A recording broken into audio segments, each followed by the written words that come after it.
Hey everyone, I would first like to thank you all for your support.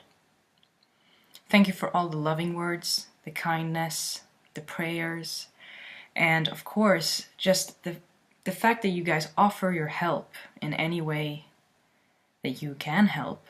That I'm allowed to turn to you for support.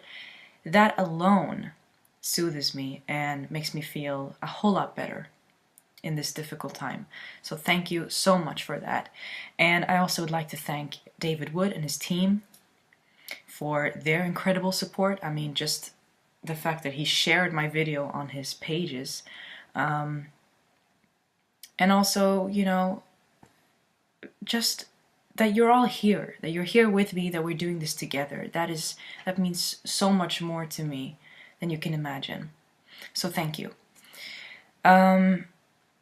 Keep posting comments, keep posting, tips on what you want me to talk about, and I'll see what I can do. And hopefully I'll get better at this. So, today I want to go straight into the question that, let's see if I can find it. Yeah, there.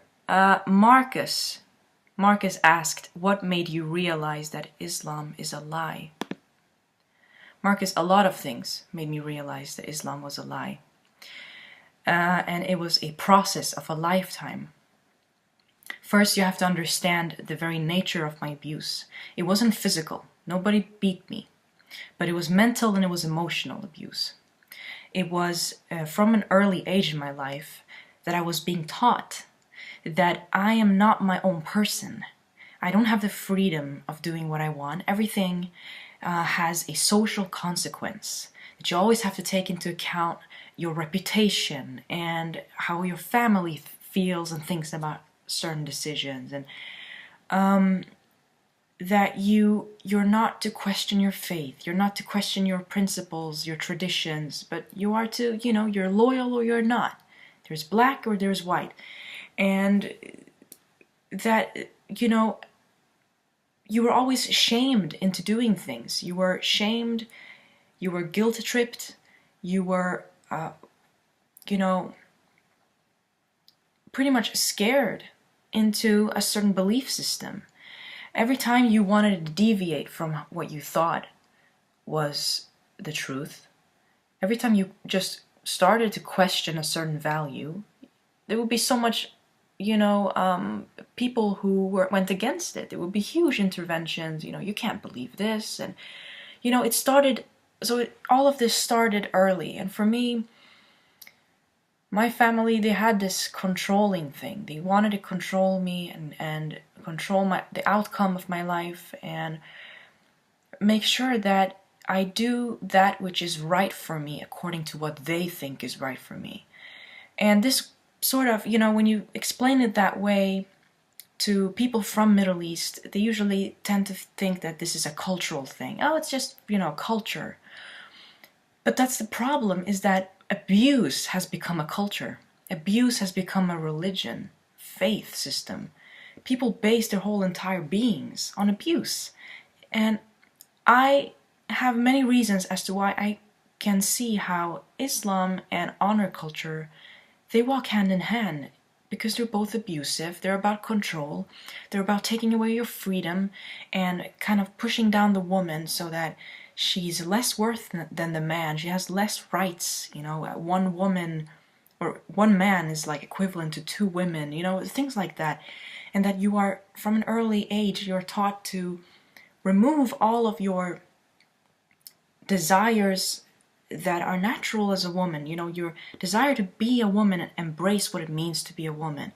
You're taught early on not to have that, and that, there's something shameful and dirty about being a woman. That the more you are like a man, the more masculine you are, the more you kind of submit in a bad way to the man. The more God will reward you. The more you cover up your beauty, the uglier you look superficially, the less you care about your appearance, the better. And there are so many of these values that you are taught from an early age, and you're brainwashed into these things. Imagine, this is not one person. This is a family. This is a community that keeps telling you this over and over again. So what happens is you are brought up as a person who is not in control of his or her own life. And you become like this bird in a cage. I call it the bird in a cage syndrome. It's basically that your whole entire mentality, it's dependent on what other people think and feel about you and what you do. If you were to question and someday just see that you're in that cage and you would try to flee from it, you are in for so much difficulty. And you will have to have your family leave you and mistreat you.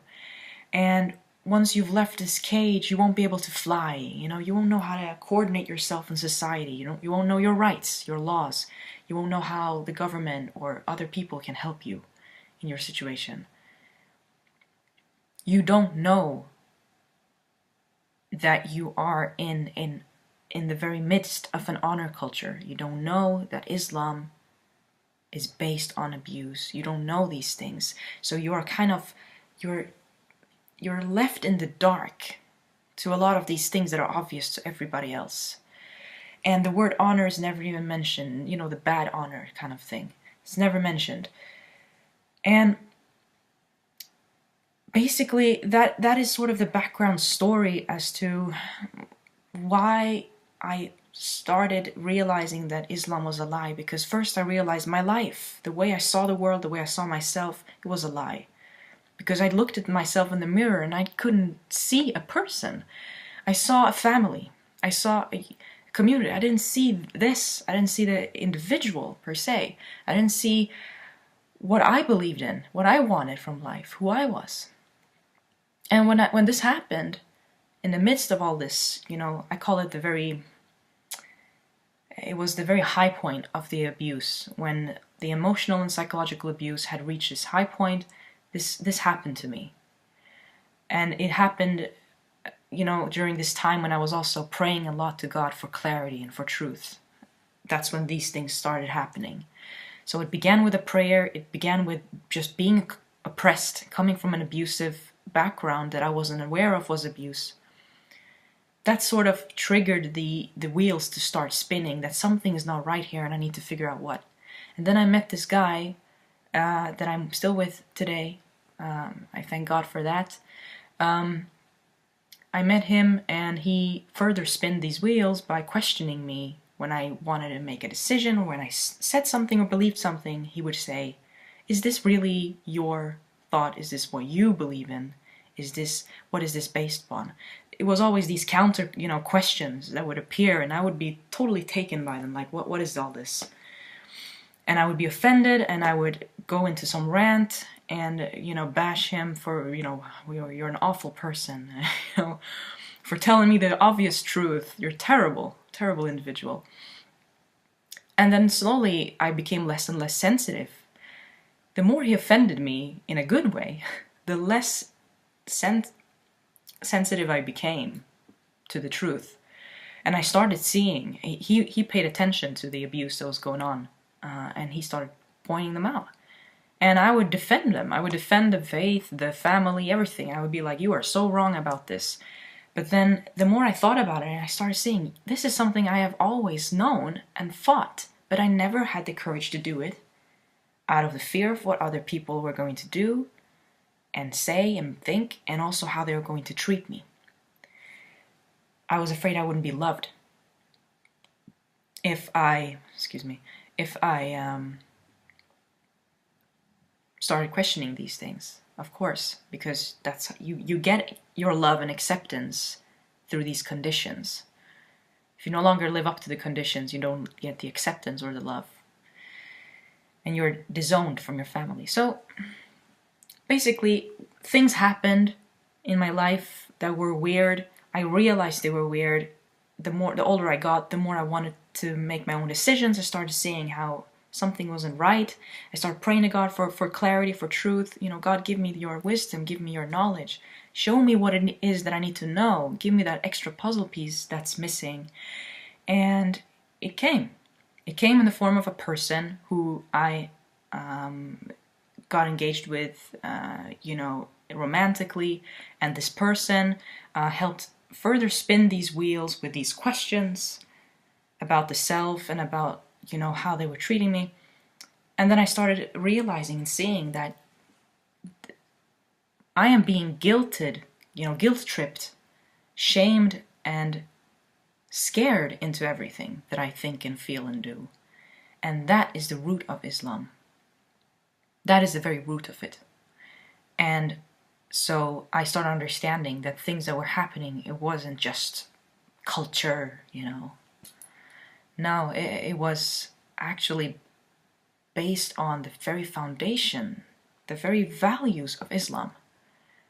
If you look in the Quran, if you look in the Hadiths, there's plenty of sources, plenty of texts that show you things that I told you about now. And I can show them later on in other videos. But that is the very foundation of Islam.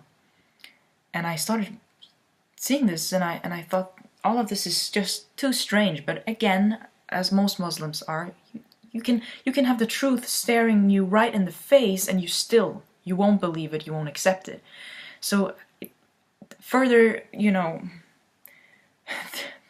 I needed more. I needed to be more offended. I needed more truth, something that would hit me hard. And thankfully, I thank God for that today, it came. And those things I want to say here in this video, I'm going to mention some of them, what they were.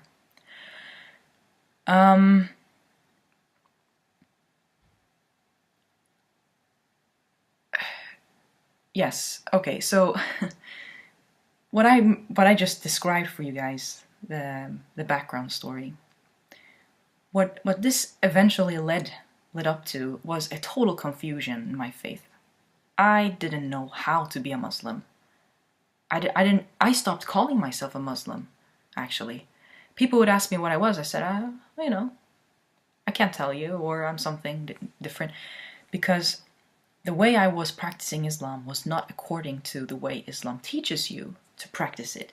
I would totally disregard the hadiths. I would proclaim them as, you know, false. I would say these are not the true words of the Prophet Muhammad, so I am not going to believe them. And doing so, you are kind of stuck, because you start realizing that you cannot do it alone with the Quran, even though the Quran says that you can. You start seeing that there are many details to the way you practice the faith that is mentioned in the hadiths that is not mentioned in the Quran. So you start seeing that there is just not enough. There's not enough, you know, proper guidance here. Everything is inconsistent. You have some verses that, you know, kind of they tell you to do a certain prayer, but they don't tell you how. And then if you look earlier on in the book, you see that it says to follow the Prophet as your, you know, your model for how to practice your faith. And so you kind of, you're left in a very awkward position. That's what I'm trying to say here.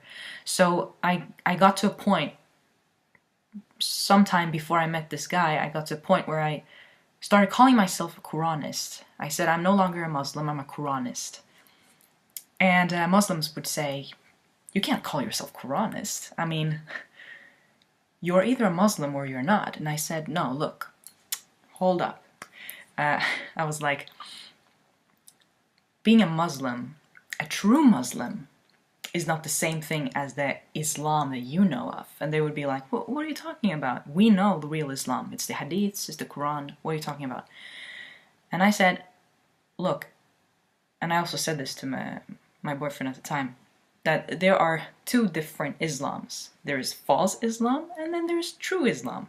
True Islam totally disregards the hadiths. False Islam regards the hadiths as part of the scriptures. If you are to be a true Muslim, you have to recognize the hadiths as false, and you have to totally base your whole religion on the Quran. And this is really funny, because you cannot do so if you don't have the details of the hadith. And And I would start preaching about this new Islam, the Quranism thing. And it was totally different. They prayed differently, they had another number of prayers per day.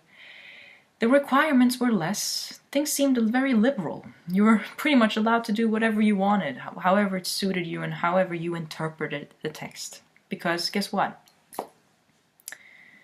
It wasn't detailed enough. And so I started thinking that I was this new revolutionary Muslim called a Quranist, and that being so would mean I would be more peaceful, I would be a better Muslim, I would be a more adaptable Muslim, like, how do you say it? Like, I would be more suitable it would fit today's society a whole lot better. That's how I thought, if I were to be this kind of Muslim. And it was modern. It didn't have all that violence stuff. That's what I thought, at least. It's inspirational, it's peaceful, and it teaches you to be strong and strive. So, I don't know how to explain this other than that my entire view of Islam, when I started noticing that it had so many mistakes, instead of questioning Islam, I started spinning it around a little bit, creating my own spin and making my own Islam. And I would think that Quranism was the true thing. But if you're a true Muslim, you would understand that the Quranism is an incomplete Islam, and it doesn't make any sense, really.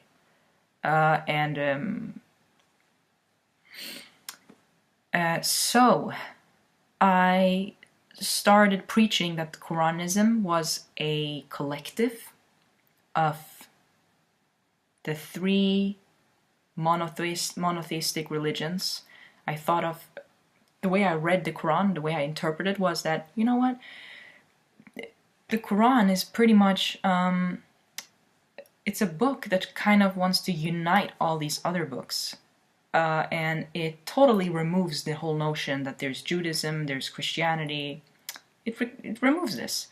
And it wants to unify all the Abrahamic religions and call them, all of them, as one religion under God, under Abraham being the man you look up to.